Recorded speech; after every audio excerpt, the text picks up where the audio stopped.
प्रस्तावित शक्तीपीठ महामार्गासाठी सुरू असलेल्या ड्रोन सर्व्हेला खानापूर तालुक्यातील नागेवाडी, भाग्यनगर, माहुली, चिखलहोळ, घाणवड, भिकवडी, बुद्रुक, वलखड, विटा परिसरातील शेतकऱ्यांनी तीव्र विरोध दर्शवलाय। सुपीक शेती संपादित होऊन शेतकऱ्यांचं मोठ्या प्रमाणात नुकसान होणार असल्याने संतप्त शेतकऱ्यांनी आक्रमक भूमिका घेत जोरदार घोषणाबाजी करत महामार्ग मोजणीला तीव्र विरोध दर्शवला। दरम्यान नागेवाडी येथे ॲडव्होकेट दीपक लाड यांनी अंगावर पेट्रोल ओतून आत्मदहनाचा प्रयत्न केला। त्यामुळे शेतकऱ्यांच्या आक्रमक भूमिकेमुळे ड्रोन सर्व्हे न करताच अधिकारी तिथून परतले। शक्तीपीठ महामार्गाच्या ड्रोन सर्व्हे करण्यासाठी प्रांताधिकारी डॉक्टर विक्रम बांदल, उपविभागीय पोलीस अधिकारी विपुल पाटील, तहसीलदार योगेश्वर टोंपे, पोलीस निरीक्षक धनंजय फडतरे यांच्यासह अधिकारी आणि कर्मचारी पोलीस बंदोबस्तात संबंधित गावामध्ये दाखल होताच शेतकरी मोठ्या संख्येने एकत्र आले। दरम्यान शेतकरी आणि मोजणी अधिकारी यांच्या शाब्दिक जोरदार चकमक उडाली असून मोजणी बंद पाडली आहे। शक्तीपीठ महामार्ग विरोधी संघर्ष समितीचे ॲडव्होकेट दीपक लाड आणि मोजणीसाठी आलेले अधिकारी यांच्यामध्ये जोरदार वादावादी झाली। त्यामुळे काही काळ तणावपूर्ण वातावरण बनले असून शेतकऱ्यांनी आक्रमक भूमिका घेतली आहे। रद्द करा, रद्द करा, शक्तीपीठ महामार्ग रद्द करा, शेतकरी एकजुटीचा विजय असो अशा घोषणा देत शेतकऱ्यांनी मोजणीचं काम थांबवण्याची मागणी केली। या महामार्गामुळे शेती उद्ध्वस्त होऊन अनेक कुटुंबांवर उपासमारीची वेळ येईल अशी भावना यावेळी शेतकऱ्यांनी व्यक्त केली आहे। शेतकऱ्यांनी आक्रमक भूमिका घेत शक्तीपीठ महामार्ग रद्द करण्याची मागणी केली। 1 इंचही जमीन देणार नसल्याचा इशारा यावेळी दिलाय। दरम्यान परिस्थिती नियंत्रणात ठेवण्यासाठी पोलीस बंदोबस्त तैनात करण्यात आला होता। मिरजेतील बॉम्बे बेकरीजवळ आज सकाळी एक अत्यंत भीषण अपघात घडलाय। एका इलेक्ट्रिक 4 चाकी वाहनावरील महिला चालकाचा ताबा सुटल्याने हे वाहन थेट रस्त्याकडेला असलेल्या एका घरात घुसलं। या अपघातात एक दुचाकीस्वार जखमी झाला असून घराचं अतोनात नुकसान झालंय। सुदैवाने या घटनेत कोणतीही जीवितहानी झालेली नाही। इलेक्ट्रिक कारमधील महिला चालकाचा अचानक गाडीवरील ताबा सुटला। गाडीचा वेग इतका प्रचंड होता की रस्त्यावरून जाणाऱ्या एका दुचाकी स्वाराला जोरदार धडक देत हे वाहन थेट समोर असलेल्या अजित सौदागर यांच्या घरात घुसलं। यावेळी घराबाहेर पार्क केलेली एक दुचाकीही या कारसोबत घरात फरफटत गेली। या भीषण धडकेमुळे अजित सौदागर यांच्या मालकीच्या लाकडी सागवान बांधणीच्या 2 मजली इमारतीचा मुख्य सांगाडा तुटला असून संपूर्ण इमारत आता अत्यंत धोकादायक स्थितीत आहे। या अपघातात घराची एक खोली आणि बाथरूमचं मोठं नुकसान झालंय। धडक इतकी शक्तिशाली होती की घराच्या भिंती आणि खांब मोडून पडलेत। या अपघातात कारने धडक दिलेला दुचाकीस्वार गंभीर जखमी झाला असून त्याला स्थानिक नागरिकांच्या मदतीने तात्काळ उपचारासाठी जवळच्या रुग्णालयात दाखल करण्यात आले। घटनेची माहिती मिळताच परिसरातील नागरिकांनी घटनास्थळी मोठी गर्दी केली। ही इलेक्ट्रिक 4 चाकी वाहन जयश्री बर्डे यांच्या मालकीचं असल्याचं पुढे आलंय। सुदैवाने घरात राहणारे नागरिक आणि इतर लोक बालंबाल बचावल्याने मोठी जीवितहानी टळली आहे। पोलीस या प्रकरणाचा अधिक तपास करत आहेत। दैव बलवत्तर म्हणून कोणतीही जीवितहानी झाली नाही। शिराळा तालुक्यातील मंदूर येथील कट्टर हिंदुत्ववादी शिवव्याख्याते अनिल महाराज देवळेकर यांच्यावर खोटे गुन्हे दाखल करण्यात असल्याच्या निषेधार्थ आरळा येथे विराट हिंदू आक्रोश मोर्चाचं आयोजन करण्यात आलं होतं। प्रारंभी अहिल्यानगरचे आमदार संग्राम जगताप यांच्या नेतृत्वाखाली जय श्रीरामच्या घोषणा देत गावातून रॅली काढत मोर्चा काढण्यात आलाय। नंतर अंबाबाई चौक येथे सभा घेण्यात आली। यावेळी आमदार संग्राम जगताप, हरिभक्त परायण संग्राम महाराज भंडारे, नाथभक्त पालवे महाराज, धवलसिंह मोहिते पाटील यांची प्रमुख उपस्थिती होती। आमदार संग्राम जगताप यांनी अनिल महाराज देवळेकर हे हिंदुत्ववादी संघटनेचे आणि आश्रमातून मुलांना हिंदू धर्माची शिकवण देण्याचं काम करत असल्याने त्यांच्यावर खोटे गुन्हे दाखल करण्यात आल्याने निषेध व्यक्त करत जिहादी प्रवृत्तीच्या लोकांना वेळोवेळी धडा शिकवला जाईल असा इशारा दिलाय। तसेच या प्रकरणी पुढील होणाऱ्या विधानसभेच्या अधिवेशनात हा मुद्दा उपस्थित करत दोषींवर कारवाई करण्याची मागणी करणार असल्याचे सांगितले। हरिभक्त परायण संग्राम महाराज भंडारे हे मनोगत व्यक्त करताना म्हणाले की आपल्या हिंदू धर्मातील कट्टर हिंदुत्ववादी अनिल देवळेकर महाराज यांच्यावर खोटे गुन्हे आणि आरळा गावातील हिंदू मुलांवर दाखल केलेल्या गुन्ह्यात खोटी कलमे लावून अन्याय केलाय। असे खोटे गुन्हे दाखल करणाऱ्या जिहादी लोकांशी देवाणघेवाण बंद करून यांना त्यांची जागा दाखवून दिली पाहिजे असा इशारा दिलाय।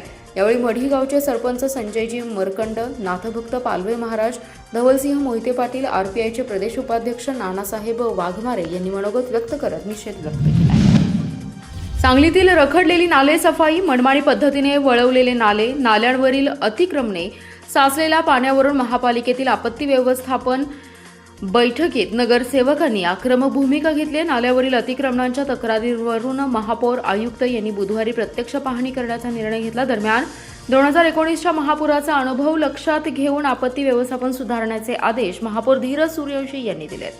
महापालिका सभागृहात आपत्ती व्यवस्थापन आढावा बैठक पार पडली आहे। यावेळी महापौर धीरज सूर्यवंशी, उपमहापौर गजानन मगदूम, स्थायी सभापती अतुल माने, विरोधी पक्षनेते मंगेश चव्हाण, समाज कल्याण सभापती गीता पवार, आयुक्त संचिता महापात्र, अतिरिक्त आयुक्त राहुल रोकडे यांच्यासह नगरसेवक, पोलीस अधिकारी तसेच स्वयंसेवी संस्था, सामाजिक कार्यकर्ते उपस्थित होते।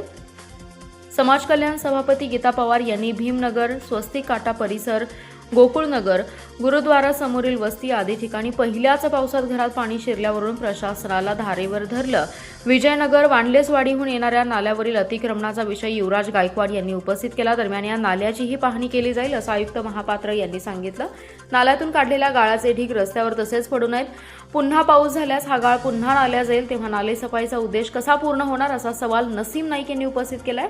प्रभागात 2-2 महिने गटारी साफ केल्या जात नसल्याची तक्रार नगरसेविका गाथा जगदाळे यांनी केली आहे।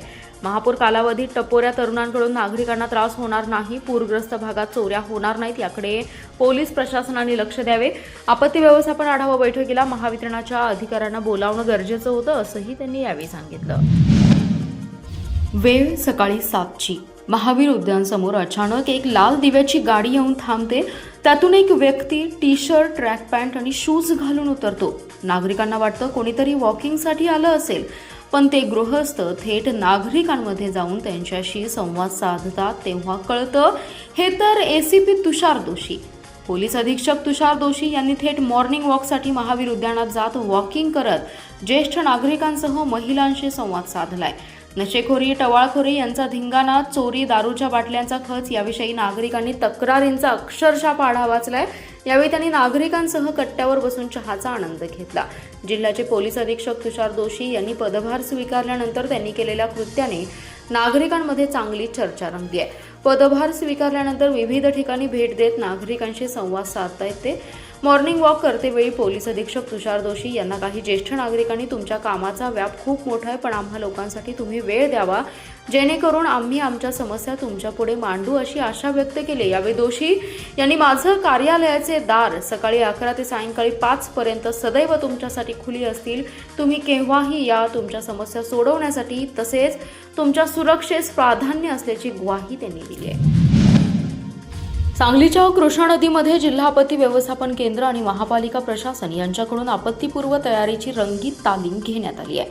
संभाव्य आपत्तीच्या काळात तातडीने प्रतिसाद देता यावा यासाठी आपत्ती व्यवस्थापन कक्षामार्फत उपलब्ध असलेल्या सर्व साधन सामग्रीचा आढावा घेण्यात आला असून पूरस्थितीच्या संभाव्य आव्हानावर मात करण्यासाठी प्रशासन सज्ज आहे असे प्रतिपादन जिल्हाधिकारी डॉ. मैना घोष यांनी केले आहे। पावसाळा आणि संभाव्य पूरस्थितीच्या पार्श्वभूमीवर जिल्हा प्रशासन आणि महानगरपालिका यांच्या संयुक्त विद्यमाने आपत्ती व्यवस्थापन यंत्रणेची व्यापक रंगीत तालीम आयर्विन पूल, कृष्णा नदी येथे घेण्यात आली आहे। यावेळी ते बोलत होते। यावेळी आयुक्त संचिता महापात्र, अतिरिक्त आयुक्त राहुल रोकडे, तहसीलदार डॉ. अपर्णा मोरे धुमाळ, आपत्ती व्यवस्थापन अधिकारी रफिक नदाफ यांच्यासह जिल्हाधिकारी कार्यालय, महापालिकेचे अधिकारी कर्मचारी उपस्थित होते।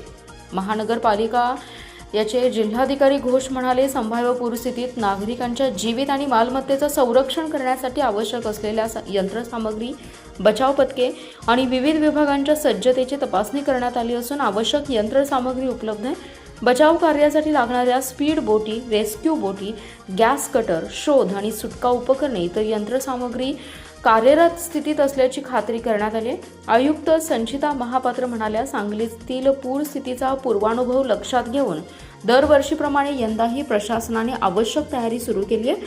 उपलब्ध बोटी, उपकरणे आणि अधिकारी कर्मचाऱ्यांची सज्जता तपासण्यासाठी हा उपक्रम राबवण्यात आलाय। पूरस्थितीमध्ये प्रशासनाकडून आपत्ती मित्र या ॲपच्या माध्यमातून नियमित माहिती दिली जाणार आहे।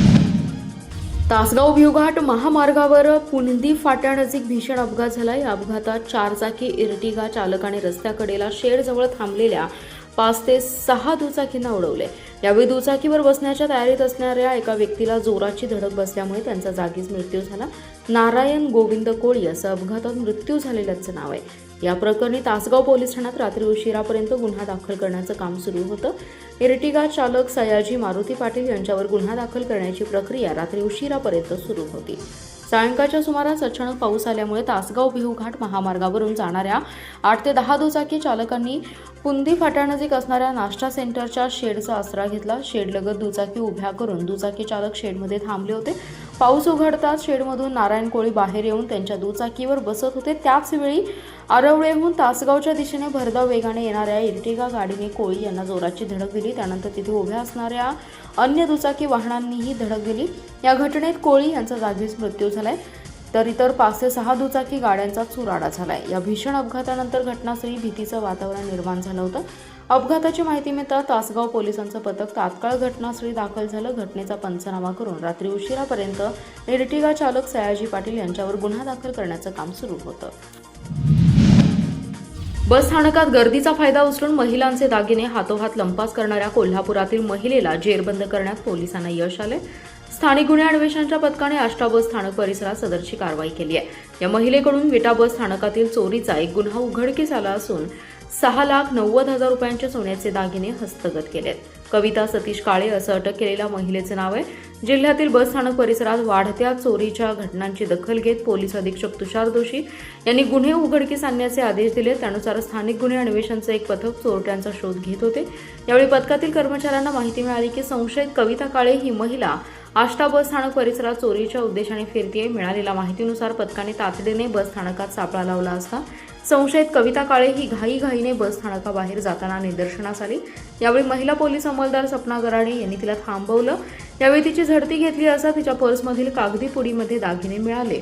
तिच्याकडे दागिने आणि पैशांबाबत कसून चौकशी केली असता 2 महिन्यापूर्वी विटा बस स्थानकात एका महिला एसटीमध्ये बसत असताना पर्समधून चोरल्याचं तिनं सांगितलं. यावेळी या महिलेकडून 3,90,000 रुपयांचे सोन्याचे गंठण, बांगड्या आणि रोख असा एकूण 3,90,500 रुपयांचा ऐवज जप्त केलाय.